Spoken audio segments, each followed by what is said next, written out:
शर्मा है, भारतीय जनता पार्टी की प्रवक्ता। मेरे साथ रोहन गुप्ता जी हैं, कांग्रेस के सोशल मीडिया हेड भी हैं और कांग्रेस के प्रवक्ता भी हैं। मेरे साथ राघव चड्ढा जी भी हैं, जो कि विधायक भी हैं और आम आदमी पार्टी के प्रवक्ता भी हैं। मेरे साथ डॉक्टर रवि मलिक जुड़ेंगे, सीएमडी रेडिक्स हेल्थ केयर के, उनका भी अभिनंदन है। आप तमाम लोगों का स्वागत है। राघव, पहला सवाल आपसे, देखिए दिल्ली के मुख्यमंत्री एक जिम्मेदार व्यक्ति हैं, लेकिन जब उन्होंने सिंगापुर वेरिएंट की बात कही तो सिंगापुर की सरकार ने इस पर एतराज जताया और तत्काल रूप से कहा कि इस तरह का कोई वेरिएंट नहीं है। और क्या आपको लगता है कि ये कहीं ना कहीं मिसफायर हो गया? राघव जी, देखिए, सबसे पहले तो माननीय मुख्यमंत्री अरविंद केजरीवाल जी ने वही बात कही, अमीश भाई, जो सिंगापुर के खुद के शिक्षा मंत्री ने आज से 3 दिन पहले और भारत सरकार के principal scientific adviser doctor Raghavan ने पिछले हफ्ते कही थी कि जो तीसरी लहर के अंदर नया वेरिएंट उभर कर आ रहा है वो बच्चों के लिए घातक साबित हो रहा है। सिंगापुर के अंदर सिंगापुर के खुद के शिक्षा मंत्री ने अपने स्कूल और सारे कॉलेजेस को बंद करते हुए ये कहा था कि ये जो वेरिएंट है ये कहीं ना कहीं बच्चों पर ज्यादा घातक साबित हो रहा है, इसके लिए हम अपने सारे स्कूल्स बंद कर रहे हैं। आज दिल्ली के मुख्यमंत्री ने चिंता व्यक्त करती हुई कोई सिंगापुर के प्रधानमंत्री को फोन करके नहीं कहा कि हम आपसे आने जाने फ्लाइट सारी बंद कर रहे हैं या हम ये कह रहे हैं कि आपका देश को हमें बॉयकॉट करना चाहिए। उन्होंने तो अपने ही देश के प्रधानमंत्री को ये बात कही कि आप 2 चीजें करें, एक तो सिंगापुर से अगर कोई फ्लाइट आ जा रही है उस पर प्रतिबंध लगा दें, और दूसरी चीज बच्चों को कैसे सुरक्षित किया जाए आने वाली तीसरी लहर से, अगर भगवान ना करे ऐसी कोई लहर आती है तो कैसे बच्चों के लिए हम आईसीयू बनाएं, कैसे बच्चों को वैक्सीन लगाएं। मुझे लगता है कि एक पिता होने के नाते और एक लोकतांत्रिक ढंग से चुने हुए सबसे बड़े जनादेश की सरकार चलाने वाले मुख्यमंत्री होने के नाते अरविंद केजरीवाल जी का ये धर्म बनता है। वो दिल्ली की नहीं, देखिए राघव जी, आप सोचते हुए अपने प्रधानमंत्री को ये बात करें। आपने करीब करीब 1.5 मिनट बोला।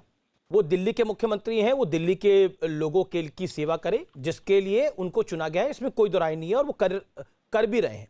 लेकिन महत्वपूर्ण यह है कि आपने बोला कि बच्चों का हाँ, बच्चों में तीसरी लहर इंपैक्ट डालेगी, बच्चों पे दूसरी लहर भी इंपैक्ट डाल रही है, ये बात सत्य है। लेकिन ये सिंगापुर वेरिएंट है, सिंगापुर से फ्लाइट चलानी बंद कर देनी चाहिए। हरदीप पुरी करे कि मार्च 2020 से सारी फ्लाइटें बंद है, तो फिर कौन सी फ्लाइट? अच्छा, पॉइंट ये कहा हरदीप पुरी, कई सारे मैं बता देता हूं। उसके बाद सिंगापुर वेरिएंट किस सिंगापुर के मंत्री ने बोला ये सिंगापुर वेरिएंट है, किस डॉक्टर ने बोला ये सिंगापुर वेरिएंट है, इसकी आप जानकारी सार्वजनिक करिए। ये सिंगापुर वेरिएंट है, क्योंकि एम्बैरेसमेंट देश की हुई है इससे। सिंगापुर में भारतीय उच्चायुक्त को तलब किया गया और बोला गया कि इस तरह के बयान ठीक नहीं है।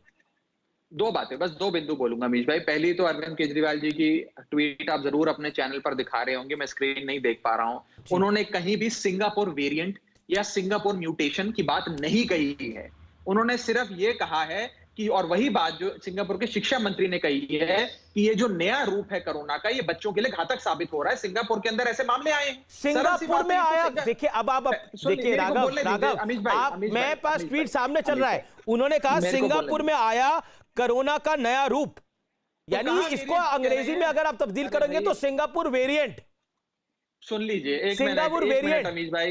अमीश भाई 1 मिनट मेरे को बोलने दीजिए, मैं पूरा पढ़ देता हूं एक वाक्य। सिंगापुर बोल रहे हैं, कोई बोला नहीं। और सिंगापुर में आया कोरोना का नया रूप, बच्चों के लिए बेहद खतरनाक बताया जा रहा है।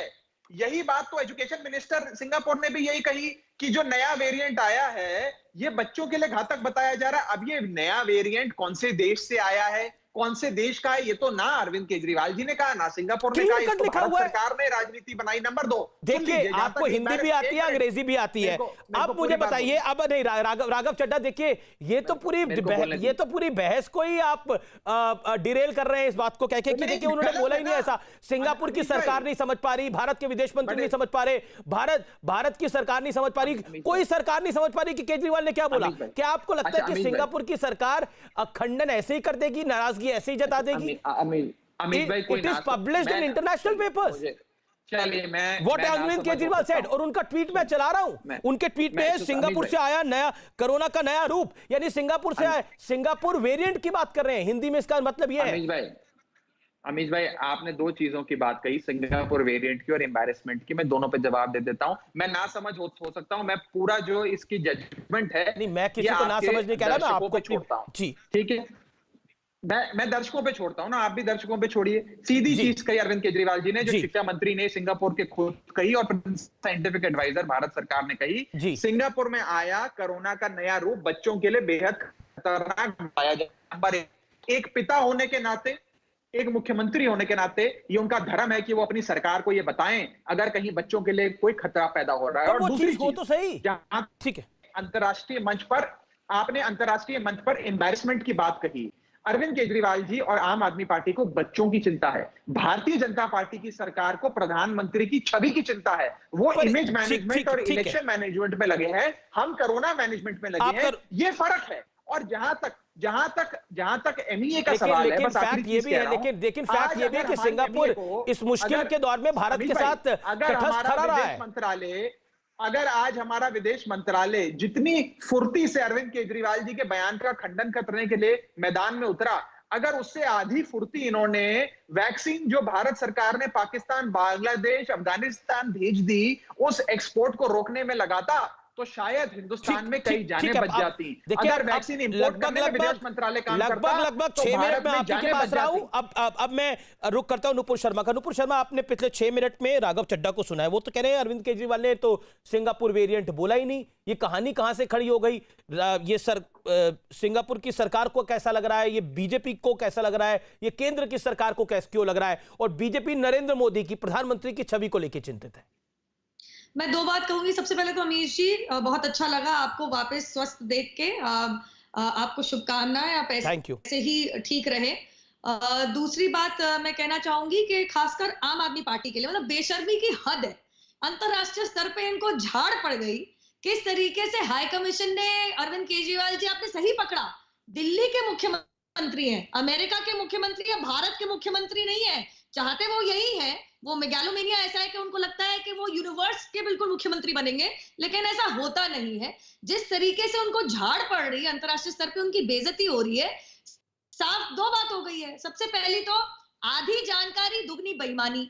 आपने बिल्कुल सही पकड़ा उनके ट्वीट को। या तो अब राघव जी को हिंदी नहीं आती, अंग्रेजी नहीं आती। अब ये जो इन्होंने नए रूप की बात करी है, वेरिएंट का हिंदी का क्या मतलब होता है? रूप, स्वरूप या प्रकार। तो आपने एक तरीके से तो कह ही दिया कि सिंगापुर का नया एक प्रकार का, एक नए रूप का एक बीमारी आ गई है। इनके मुख से आप कभी चाइनीज वायरस या वुहान वायरस नहीं सुनेंगे।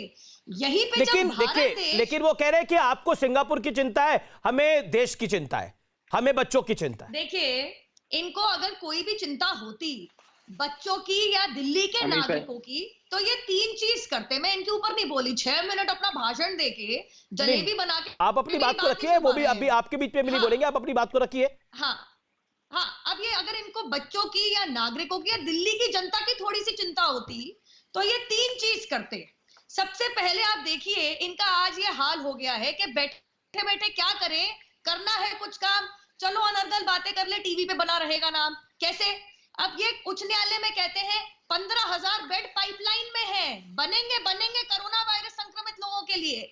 वहां पे उच्च न्यायालय के जजेस इनको पकड़ के कहते हैं पाइपलाइन होता है। कहाँ है बिस्तर, कहाँ है अस्पताल? इनको दिल्ली के नागरिकों की चिंता होती तो दिल्ली उच्च न्यायालय इनका झूठ और चोरी नहीं पकड़ता कि तुमने द्वारका में 250 बेड का अस्पताल के बारे में झूठ कैसे बोला। अगर इनके दिल में इतनी सी भी नियत साफ होती तो इनको दिल्ली उच्च न्यायालय नहीं कहता लॉलीपॉप पकड़ाना बंद करो, तुम काम क्या कर रहे हो, तुम्हारे बस की नहीं है, केंद्र सरकार को बाहर दे दो। इतनी सी नियत साफ होती तो ऑडिट से इनकार नहीं करते उच्च न्यायालय के अंदर। बार बार इनका स्टैंडिंग काउंसिल खड़े होकर कहता है हमें ऑडिट नहीं चाहिए। जैसे ही ऑडिट हुआ तो एकदम से कहते हैं हमारे पास तो फालतू की ऑक्सीजन ले जाइए हमारे लिए। पैसों की रिपोर्ट ने भी बता दिया। देखिए, अगर आप कोर्ट की बात करेंगे, देखिए वो विषय नहीं है। अगर आप कोर्ट की बात करेंगे नुपुर, तो फिर